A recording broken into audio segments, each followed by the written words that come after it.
Hi, I'm Jeff Ranke, Editorial Director of Manufacturing.net and Manufacturing Business Technology. Welcome to Security Breach. One of the biggest challenges surrounding industrial cybersecurity is the size of the attack surface that must be monitored, assessed, and constantly updated in order to evolve with the rising number of complex threat actors. Throw in a growing number of connection points, APIs, and new and legacy network component combinations, and the complexity only grows. This makes improving visibility within the OT system not only vitally important, but a seemingly enormous concern. Dragos recently reported that up to 80% of OT security personnel lack complete OT system visibility. Our guest for this episode has seen firsthand the type of catastrophic results this lack of visibility and OT-specific security expertise can create. Before we talk to our guest for this episode, we're excited to announce that Security Breach is being sponsored by Rockwell Automation. For more information on their cybersecurity solutions, you can go to rockwellautomation.com. It's now my pleasure to introduce Moty Kanias, VP of Cyber Strategy and Alliances at NanoLock Security, a leading provider of OT device security solutions. Moty, thanks so much for joining us today. Really appreciate you taking the time. Jumping right into it, one of the biggest issues for industrial cybersecurity is really visibility into that industrial control system. What are some of the things you're seeing in terms of either trying to improve that visibility or just fixing some of these vulnerabilities that continue to pop up in the ICS? What we do is something a bit different. From our point of view, what is missing in the world of cybersecurity is just basic prevention needs. Let's stop cyber attacks. Let's stop showing them. So it's a kind of a new strategy. So we are an OT prevention company. That's what our products do. We integrate with all the visibility products around there. And what we basically do is that we secure with a zero trust mechanism devices and machines in production lines. Why do you think this visibility issue continues to persist? Dragos put out some information saying there's something like 80% of all OT professionals still really can't see everything within the OT system. Why do you think this continues to be such an issue? Well, I think that the biggest problem in the OT environment is the fact that there are so many legacy devices and legacy software and patches, and the fact that every specific, I'd say, production line is different from the other. Therefore, it's very complicated. It's not generic to find out and see everything. Remember that visibility shows you what you have, but it still doesn't mean that you solve all the problems. So visibility, as has been regulated in Europe, around the world, and also in some parts in the US, is something good to start with. But the second you get that and you connect your visibility option to some SOC, what you realize is that you still get basically information and not anything that protects cyber effects from happening. So it is a strong solution, the whole IDSs and the monitoring system and the visibilities, but they're not enough. People have to understand that cybersecurity is a solution. It's not a product. Therefore, people have to combine different products that match their specific needs and their specific devices to make sure that they have cybersecurity. You brought up patches, and I think that's it's a good fix. There's benefits, obviously, to these patches when you look either at the component level or a connection level. But do you feel like sometimes they're seen as just, we put it in the patch, we're good now, we don't have to worry about things? There's almost an over-reliance on the ability to patch something. So I have to say that, of course, but there's even a bigger problem. People don't tend to patch. So the whole world of OT cybersecurity or OT area at all is, if it's working, don't touch it. So if it's working and you don't want to touch it, why would you want to stop something and put a new patch or restart your computer or your system or your device when you're not sure exactly how to do that? So we have been meeting different utilities around the world that's saying that patching, that the operation of patching is their biggest nightmare because of the fact that they don't know exactly if the patches will work as expected, if it will cause them downtime. And after that is done, remember that you only solve a problem of a specific vulnerability that went public. And therefore, tomorrow's vulnerabilities that will need new patching is something that we never know about. So I've been seeing PLCs moving into the area of being a SaaS. But I'm not sure that connecting to the internet, which means bringing IT problems into an OT environment, is the world's best solution. It's solving the patch problems, but it's probably bringing much more vulnerabilities or attack surfaces to the OT environment themselves. Yeah, I'm glad you brought that up, kind of bringing some of the IT approaches into OT, and it just doesn't match. What have been some of your experiences there, or what are some of the potential threats that you expose an organization to when you do just sort of try to do a cut and paste? Well, it worked in IT, it should work in OT as well. So there are, from my point of view, very large differences between the IT and the OT world.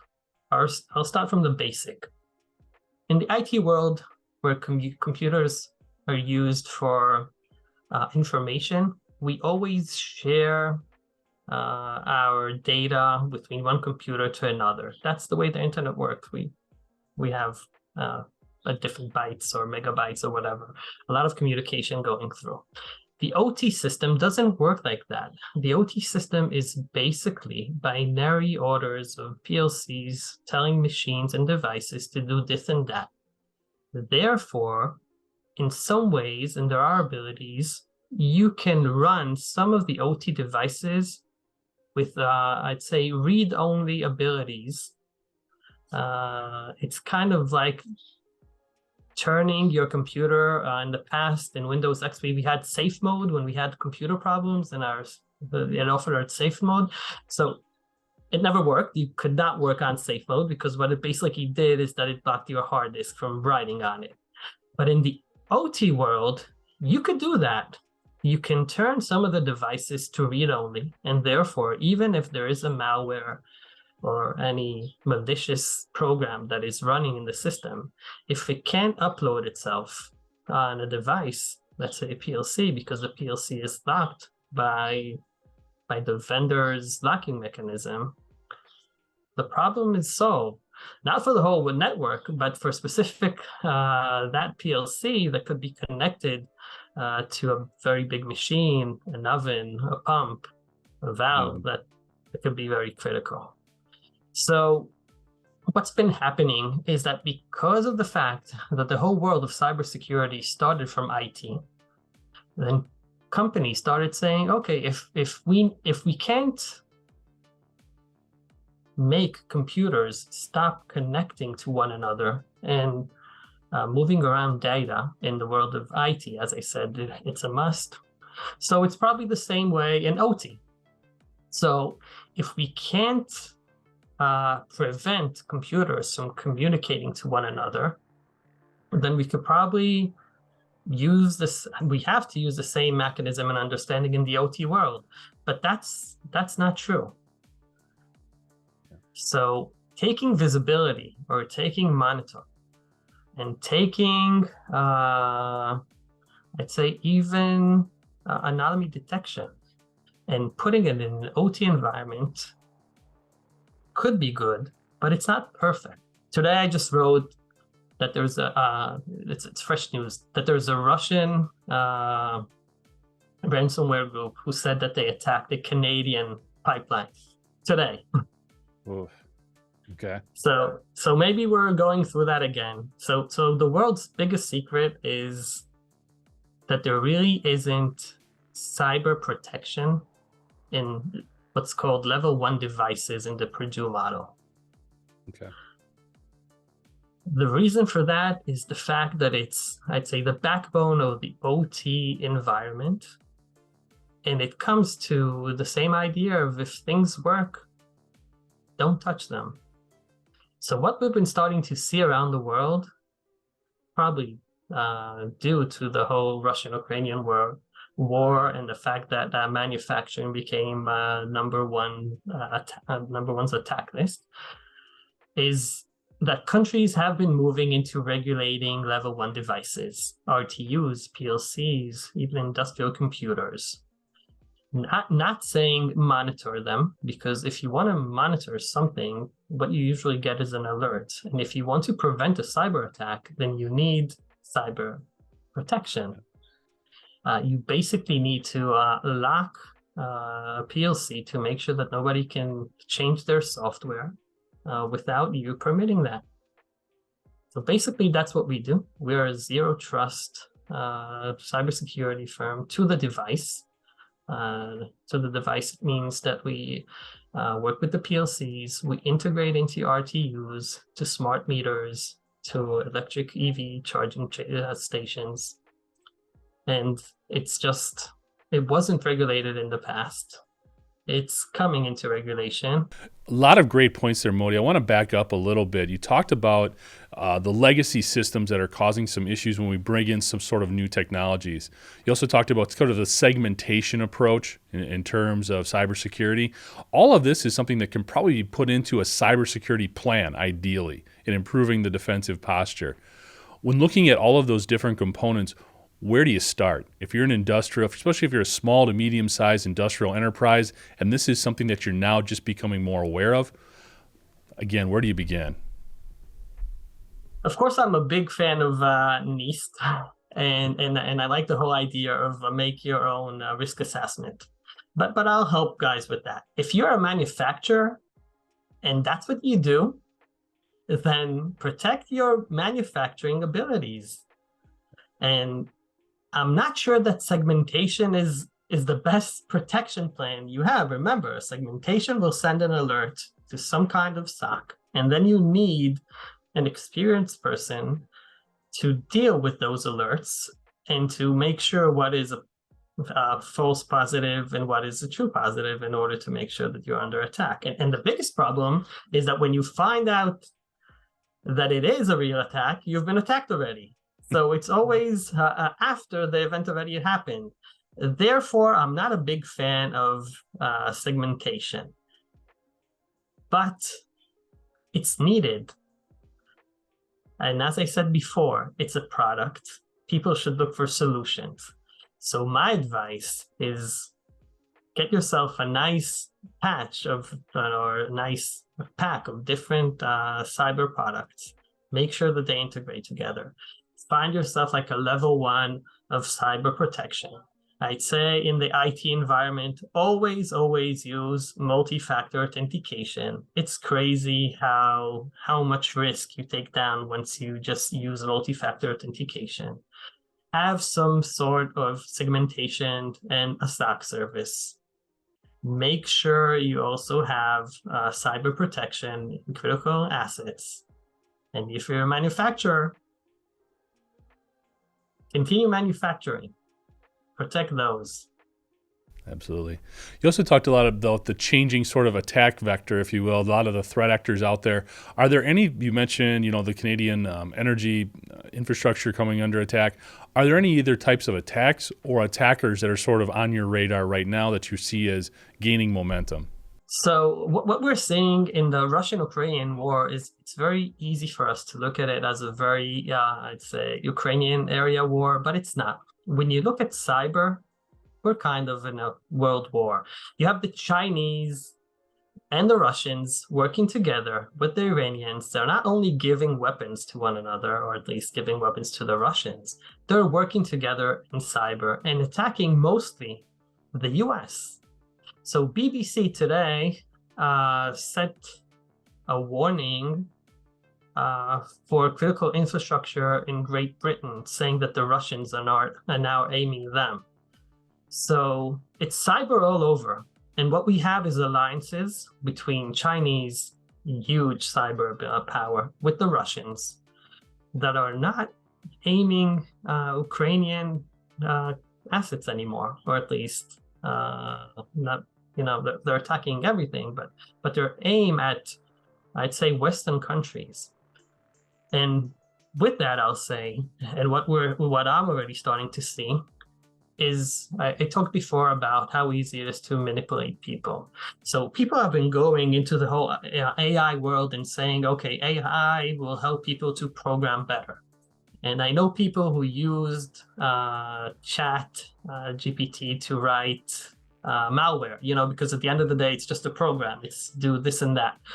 So people have been thinking that is what AI will bring us. But that's not what I think.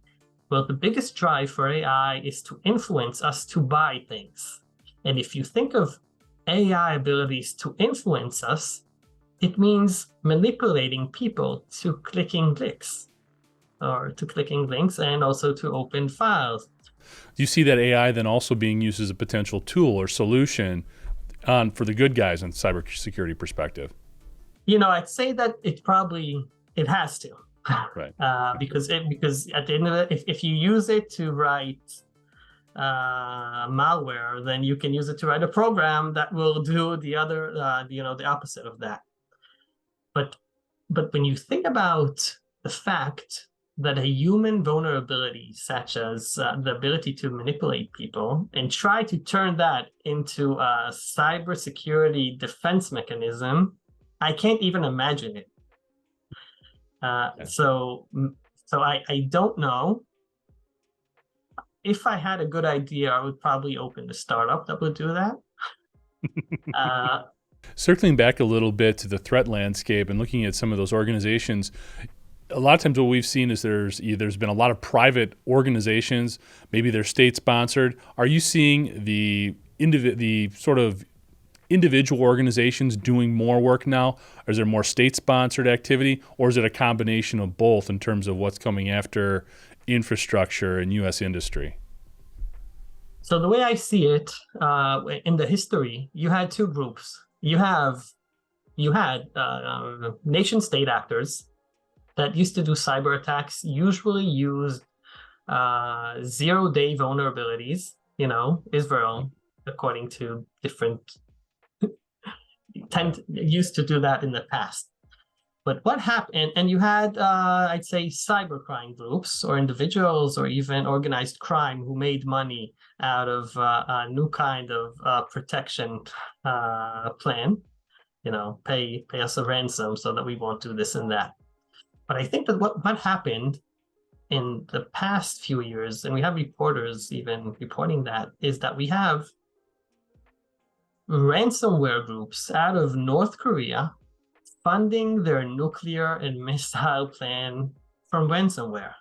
We have the Russians doing the same. We have the Iranians doing the same. And when you think about it from a cyber perspective, it's much easier using not a 0 day, because you have to put a lot of resources into finding a vulnerability and to turn that into an exploit. It's much easier going into something that is known, a public vulnerability, use some sort of database with different vulnerabilities, as we said before, that people don't tend to patch. See if it works. And in the world of OT, and that is why we see manufacturing going up, it works. If people don't patch and the attacker has luck, and it's there. A week ago, we had an attack in Israel, in our water system in the northern part of Israel, where a PLC was again hijacked by an adversary, probably Iranian. I'd say that we fixed that problem, but for a few days we had problems, using water systems to water our fields. It's Israel 2023. It's not Somalia or somewhere around the world. So it happens all around. Vulnerabilities in OT systems are just there. So what we see in the shift is that everyone is in the world of cybercrime. So I'm not saying that state actors are still not using, they're also using probably 0 day vulnerabilities. But from a risk point of view, even the fact that a nation state can use cybercrime weapons and hide under cybercrime while they're doing whatever it is that they need to do, or if they need to raise money, then that's why we see an all-over attack. It's a complicated world. Okay. So we have Russian ransomware groups that are raising lots of money. I don't know exactly where that money is going, but I do have it's a guess. I think that they're getting bonuses. I think that they're probably self-sustained ransomware groups from Russia that they make their own salaries. The government probably takes most of it, but that's how they're getting paid. It's a good way of getting more people into the attack zone.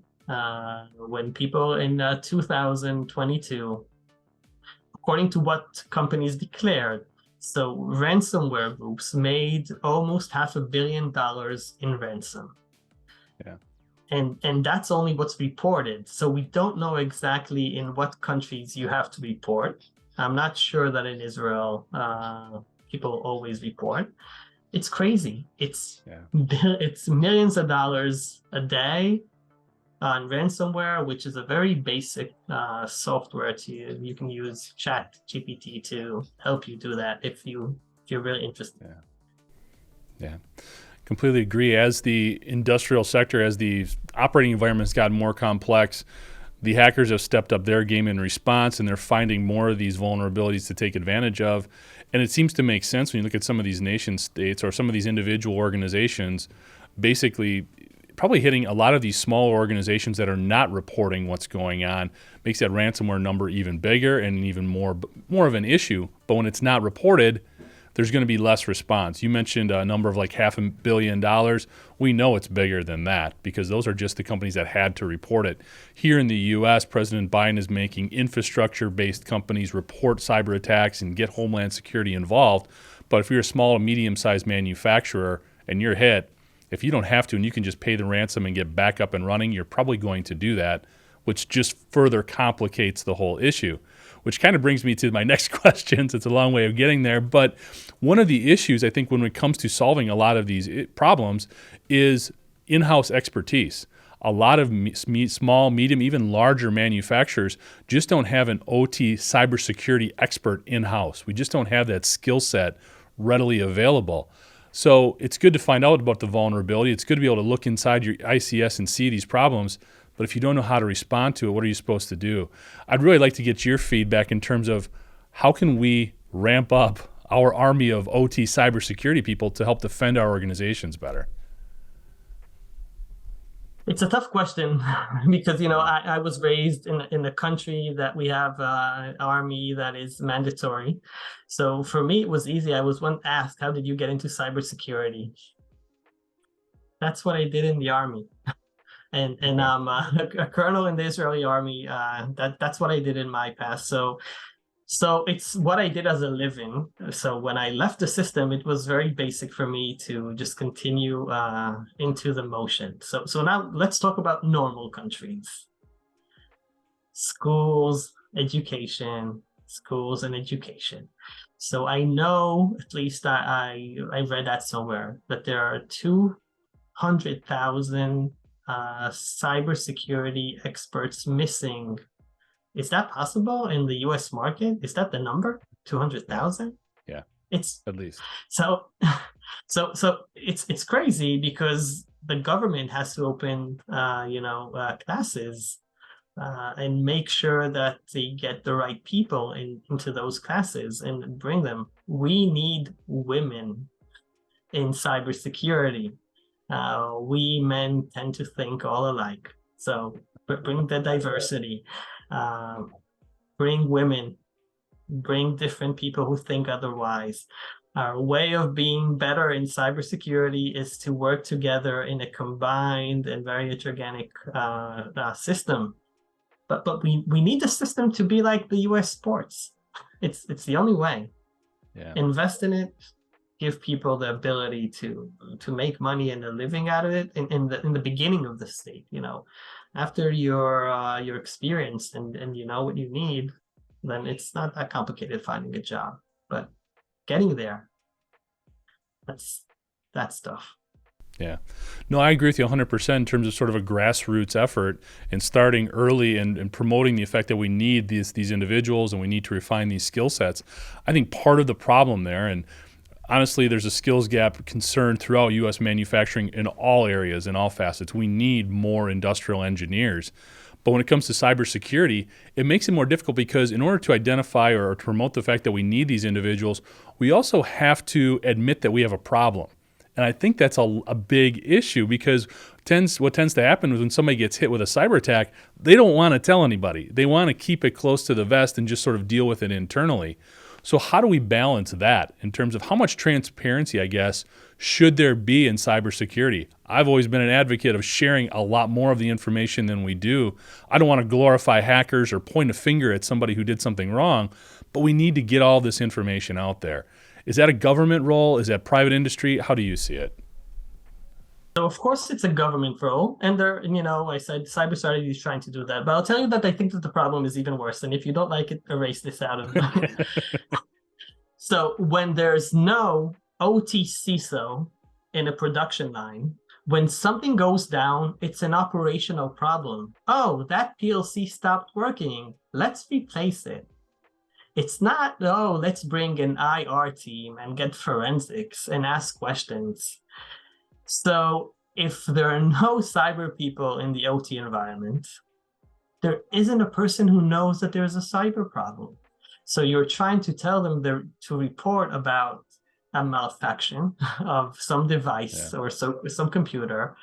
I think that what happened with ransomware is that, you stop working, you have a sign saying, pay us this and that Bitcoin. You can't go over that. And that's very polite of the attackers. So they're letting you know that you're having a cyber event. But in the past, ransomware is kind of new. So and people have been attacking all over. So let's go to Stuxnet. The people over there had problems with their centrifuges, right? The Iranians. And I'm sure that they solved that as an operational problem.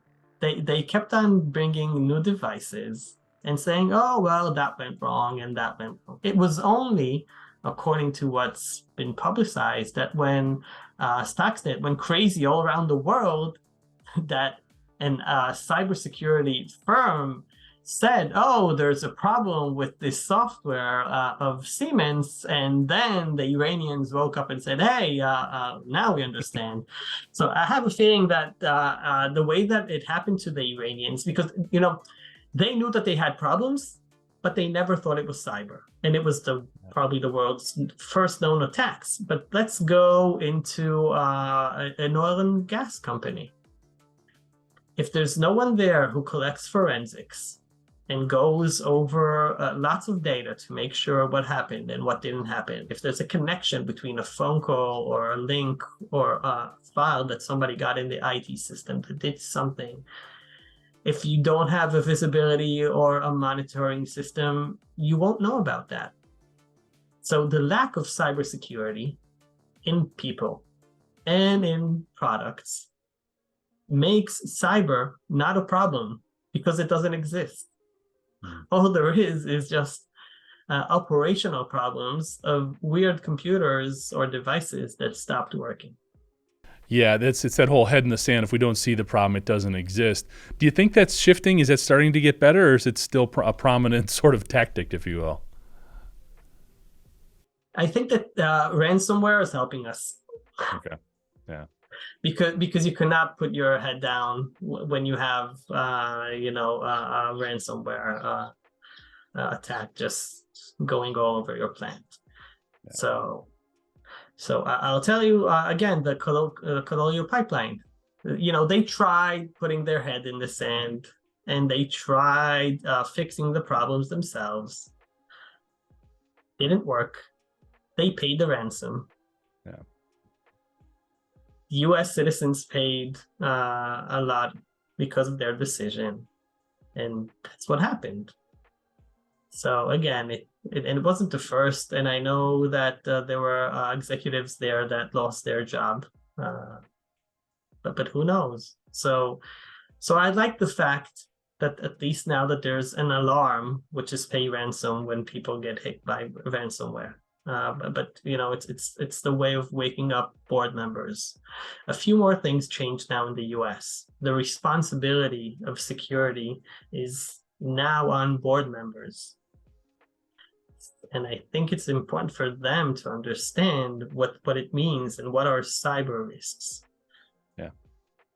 So in an unregulated area by the US government, because it's unregulated, the government saying it's your responsibility as an owner, but it's specifically the board members' responsibility as board members. It means that it's not the CISO, it's the board member that has to start understanding more about cybersecurity. So, yeah, got to start from the ground level. I agree 100%. You've touched on a number of different things here, Moty. I appreciate it. Looking forward here over the next 12 to 18 months, are there any bigger trends that you see that could really have an impact on the cybersecurity landscape? AI, and AI. Yeah. So the pace of AI is going crazy. I'm a big fan of AI. I try to read and everything that is possible. I talked about deep fake of voice that is there, deep fake of faces. It will go crazy. So nothing is stopping adversaries from attacking. There's no regulation. People are not standing in very long lines to get cybersecurity products because they usually wake up only after they hear of a friend of theirs has got attacked. So ransomware is helping us into getting more awareness to the need of cybersecurity. I hope that wise people won't wait, for their time, because what will happen is they will lose time, production, maybe pay the ransom, and then realize that the fact that they paid a ransom doesn't say that they solved the problem, because it's even worse. Now there's an adversary that knows that there are suckers who paid ransom, and therefore it's good to go back to them every now and then. So if you have to get cybersecurity, but you do that from paying a ransom, paying downtime, hurting your reputation, because you can't supply what it is that you're supposed to supply, have financial problems like paying the ransom, and then getting cybersecurity, start from the cybersecurity, but make sure that you don't buy anything. So as I said, I'm a true fan of risk assessment. Get into your system, look at it, see what are the core values or the core assets that you need, and then make sure that you get something that will help you with worse. So what I see is more cyber attacks. I see a truly upgrade in manipulating abilities because of AI, but it will just go up, because nothing is stopping them. So 12 to 18 months, it will get worse. So let's see what 2023 will be in the amount of ransomware paid. It'll be interesting. And a lot of those things from a financial perspective, as you alluded to, these are coming out in quarterly calls, in annual finance meetings, things like that. They just can't be hidden anymore. So hopefully that is providing some motivation for further investment in cybersecurity solutions. Again, Moty, thanks so much for the time. Really appreciate everything you've shared with us here. Before we go, is there anything else you'd like to add, or anything else about NanoLock Security that you'd like to share with us? So, as a person who deals with cybersecurity, I am inviting anyone who is interested in even understanding how to get to that to contact me through my LinkedIn. Probably you guys will have my name there. I'll be happy. We're one community. If we work together and we, even myself, I understand a bit about cyber, but there's always much more that I can study and learn. So let's build a community, and let's work together, and let's get better, and let's share information. You said that 2 minutes ago, and let's make sure that we're ready. Adversaries are working together. They're sharing weapons, they're sharing techniques. We're not. Thanks, Moty. And for more information on the work Moty and his colleagues do, you can get more information at nanolocksecurity.com. Thank you for joining us today. To catch up on past episodes, you can go to manufacturing.net, IEN.com, or mbtmag.com. You can also check Security Breach out wherever you get your podcasts, including Apple, Amazon, and Overcast. And if you have a cybersecurity story or topic that you'd like to have us explore on Security Breach, you can reach me at jeff@ien.com. For Moty Kanias, I'm Jeff Ranke, and this is Security Breach.